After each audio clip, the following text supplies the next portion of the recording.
Seattle Refined.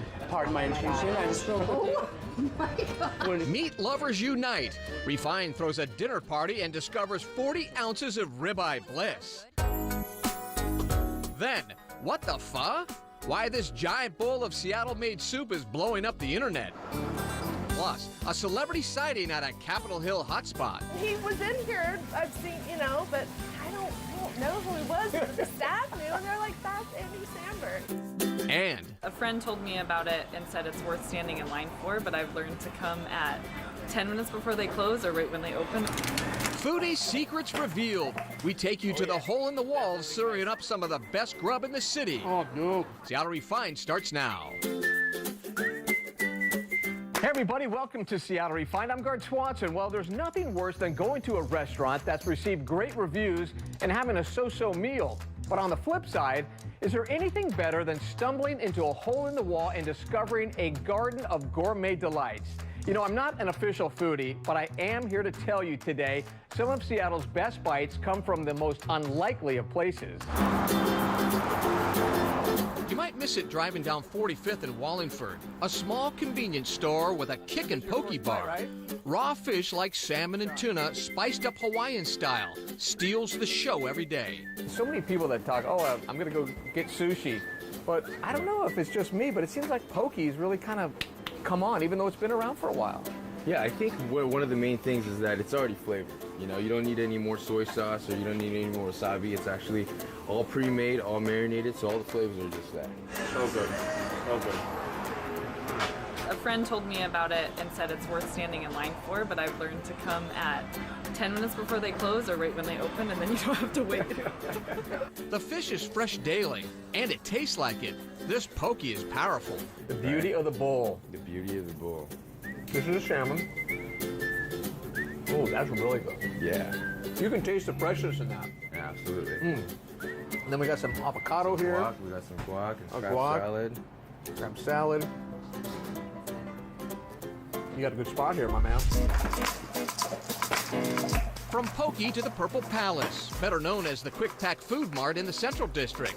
Some call this place the best fried chicken in the city. People love it. Made fresh every day, frying up hundreds of pounds a week. Well, for one, it's Seattle. I make the best chicken. Quick Pack says the chicken recipe is a deep-fried family secret. And we have our house ingredient. They won't cough up the ingredients. And when it comes to rating this spot, they let their chicken do the talking. You can't judge yourself. Somebody has to. So a lot of people obviously come here just to have the chicken. There are so many first-time customers. There are so many full-time customers. Good stuff. You're not going to tell me the secret. I have to kill you. And across town in Ballard, Un Bien will catch your eye. The tropical pink decor lights up 15th Avenue. But the Cuban-inspired cuisine is the showstopper. The grilled corn is a big hit, but the Caribbean roast pulled pork sandwich is #1 on the menu. Comes with the garlic aioli, cilantro, pickled jalapenos, the pulled pork, some caramelized onions, and some lettuce on top. What do you think the secret is to having a successful restaurant? I think having the line helps. People drive by and see that, and they're like, oh man, I gotta check that out. It's great Cuban food, and I'm actually in Florida right now, and there's great Cuban food in Florida, so this is probably comparable, if not better. After everybody raving about the sandwich, I had to give it a try. I need some napkins. Oh yeah, definitely messy. Oh, dude. That's un bien. Tyler, thank you. Thank you. That's money. The only thing better than discovering a hidden foodie treasure is having a great meal with great conversation in a warm, fun atmosphere. That's why every now and again, we like to do something here in Refined called Party of Three. We pick a great location, we invite 2 friends to dinner, we let the cameras roll, and we sit back and enjoy. Welcome to Party of Three. I'm Carrie, and we're at RN74 in downtown Seattle, and today we're dining with Naomi and Frank, who are 2 food writers for Seattle Refined. RN74 is an urban wine bar featuring French-influenced cuisine with Northwest ingredients. I have some dinner menus here for you all. We sat down, took a look at the menus, and ordered some appetizers. When it came time to order entrees, Frank ordered the coq au vin, while Naomi and I decided to go big. I think this lady and I are gonna split the ribeye for two. Ribeye for two. Wonderful choice. Perfect. And how would you like that cooked? Good question. Medium rare. Perfect. Get some wine right out here for you. Get that first course started. Send out some bread as well for you. Cheers. We're here in RN74, which obviously has these French roots. It's actually designed to look kind of like an old train station, and we're told has one of the oldest, or one of the only, working train schedule boards that I'm probably not saying right. Yeah. I love the noise of them flipping. Right? When you're sitting here and it just Yeah, that Premier Coup from Geoffrey Chambertin would be delicious. If you couldn't already tell, Frank Wanko is Seattle Refine's resident wine expert. Our appetizers came quickly. Among other things, we ordered the tuna tartare, which was prepared right at our table. So this is a classic of Michael Mina's, kind of showcasing his balancing of textures and flavors in all of his cooking. Okay, can I try some of yours? And would you like to try some of this? you want to trade around here? Thank you. We ordered a 2012 Barrison Merlot, and before we knew it, our entrees were on their way out. Pardon my intrusion. I just real quickly wanted to go ahead and present to you. This is our 40-ounce ribeye here for you, sous vide up in butter there. I was going to present it for you in its glory. Chef's going to give it a few moments to rest, carve it up on 2 plates, and bring out some of our aqua sauce Dutch pepperons. That is it in its glory. Bring it right out, yo. Thank you. Coq au vin there for you, half chicken, braised in red wine there for you. The ladies have the steak. Yum. Thank you. I think I've said yum about 25 times, but that's really good. you know, it is yum. Our food was so good, we almost forgot we'd ordered the roasted bone marrow. Bone marrow, I love bone marrow so much. Yeah. Well, have you had it here before? I have not, no. It's basically meat butter, right? Yeah. Right. But instead of buttering your bread with butter, you butter it with meat. Yep. You guys should dig into this too. Yeah, we'll definitely get in there. Yeah. And no meal is complete without dessert. We ordered the ice cream trio, salted caramel beignets, and a deconstructed tiramisu. We have our desserts. We've obviously had a lot of food, but as we said, there's always room for dessert. I just want to thank you guys so much again for coming out here to RN74. And, it's been a fabulous time. Yeah, so thank you. Cheers to us. Cheers. Cheers. If you want to be our next party of 3 guests, tell us why we should invite you to dinner. Email us at hello@seattlerefined.com.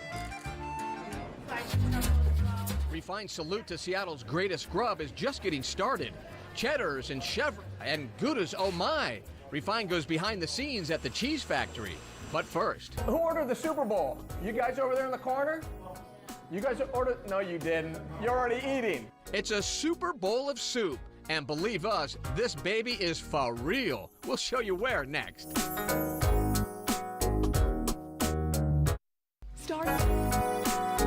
Welcome back to Refined. I'm Gart Swanson. Well, people always say bigger is better. So when one of our producers came to work the other day and couldn't stop talking about a giant bowl of soup, we knew we had to take her seriously. So we dropped everything and headed down to the International District to see what all the pho was about.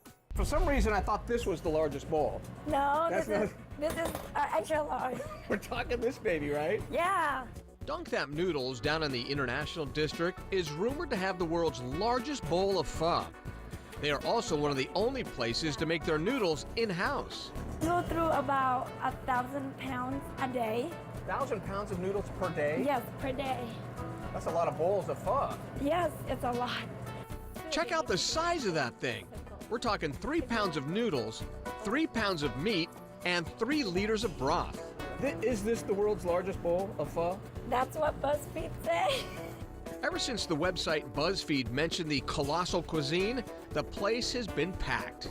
The first day when the article hit, we ran out of noodles, starting like about 11 o'clock until 9 o'clock, non-stop. A lot of people call and ask about the Super Bowl, but as of right now, it's appointments only.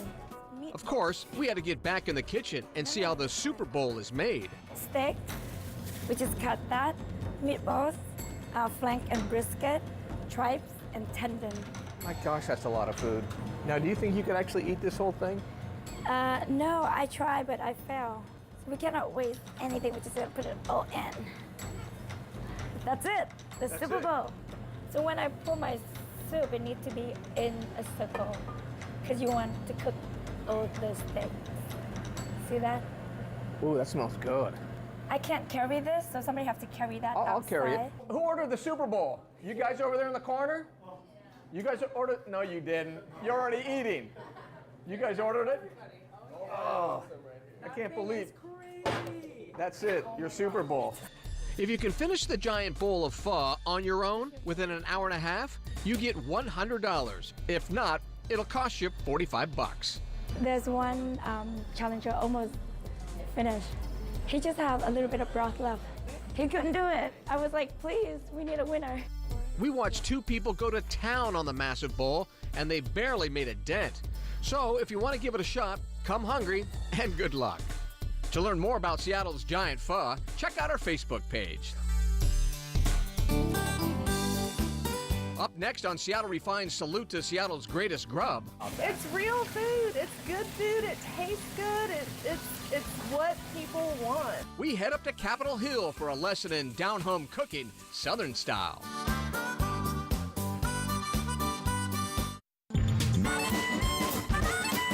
Welcome back to Refined. I'm Gard Swanson. Well, one of the best discoveries we have made all of last year was our new refined bestie, Heather Earnhardt. We went up to Seattle's Wandering Goose Cafe for some down-home Southern cooking and returned with a bit of a crush. Southern food is comfort food. It's food where you're not going to go hungry and you're never going to run out. Up on Seattle's Capitol Hill, Southern hospitality just oozes from the kitchen of the Wandering Goose, where everything on the menu is Southern inspired, including the owner, Heather Earnhardt. There's something about comfort food and Southern. When they mix them together, there's something special about that. It's real food. It's good food. It tastes good. It's what people want. She's not kidding. In just a few short years, the Wandering Goose has become an oasis for urbanites who want to take a moment to exhale and really enjoy good down-home Southern grub. I think people are getting tired of this plated fancy stuff. They want something they can relate to and something that's easy to cook at home and something that's full of flavor. Heather's love affair with food started early, as a kid growing up in a big family in North Carolina. There was a ton of food growing up. I grew up with 11 my grandfather had 11 grandkids, right. But there was always enough food, and it was mostly vegetables from his garden. So there was like fried chicken and, collard greens, mac and cheese, biscuits, all this stuff that we grew up with. You want to know what we're making? Yeah, so Heather, what are we making today? Today we are going to make a fried chicken po' boy sandwich. Ooh, let's get busy. Let's go. Yeah. So we have some deboned chicken thighs here. They still have the skin on, bone out, and these have been marinating. We prefer to marinate them for about 2 days. Okay. It's a buttermilk, hot sauce, secret hot sauce. Secret? Can you indulge? Secret? No. No? Hot sauce, Worcestershire, some lemon, fresh thyme, and a couple other things. So reach in there and find the chicken. Right here. Yeah. I'm just gonna right in here. Right in there. And then you just want to press both sides to get all that good spiced flour mixture. Okay. So what am I doing with this? Just drop that in the fryer, gentle. Yeah, so it doesn't splash. How's that? Yeah, perfect. And then how long does that go? So that goes, you want to listen to it. It's going to go 4, 5, 6 minutes. Back to the chicken in a moment. But first, Heather shared some other big news. And what about somebody at home who says, oh yeah, I want to make this today? What do they do? You can make this. Heather's book, Big Food, Big Love, is hot off the presses and already creating big buzz. Reese Witherspoon was walking around with the little cookbook, Big Food, Big Love cookbook under her arm yesterday. And then, who else? And then there was the time SNL alum Andy Samberg came into the cafe for biscuits. He was in here, I've seen, but I don't know who he was. But the staff knew, and they're like, that's Andy Samberg. So. Okay, enough celebrity sightings. Let's get back to the chicken.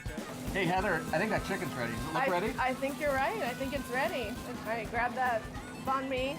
All right, I got this. Yeah. Oh, I can feel the heat on that. So what is this? This is our French remoulade that we make here. It has capers, parsley, red onion, little hot sauce, little Worcestershire. And this is going on right now? Homemade mayo, And yeah. then how much should I put on there?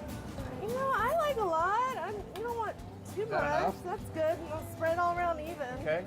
A little lettuce, a few tomatoes, and time for the piece de resistance. Now the chicken. Yeah. Ooh, look at that. Look, that is a big, Dude, I gotta try that. big ass I gotta try thigh. that piece. Ooh, that's good. And then we make spicy dill pickles here. So You make them right here? We make them here. We got big pickles. So this is little pickles. big pickles? Oh, that looks nice. Are you gonna be able to fold this thing? It's a monster. You're gonna fold it. Oh. Let's see. Yeah. Is this it? That's it. Pepper jelly. We gotta have pepper jelly. Pepper jelly is a traditional Southern condiment, and we make ours here. And this gives this. Kind of sets the whole thing off, right? It kind of takes it over the top because nobody does this. All right, so we're just gonna fold that Fold it over. and give it a little smush. Oh yeah, look at that pickle falling out. That looks perfect. You know how I know this is good? Can you see the juice coming out? It's falling. Yeah. There, look at that. That's how I know Yeah. it's good, when the juice is coming out. Yeah. I'll take a big bite out of this thing right now. Did you get? Oh, good. That's a big one. That po' boy, Angel, take a bite. I'll have a bite. Take a bite. Oh, yeah. One more. All right. This is so good. That's actually really good. It's excellent. In case you missed it, Heather's cookbook is called Big Food, Big Love, and it's in stores now. We'll be right back.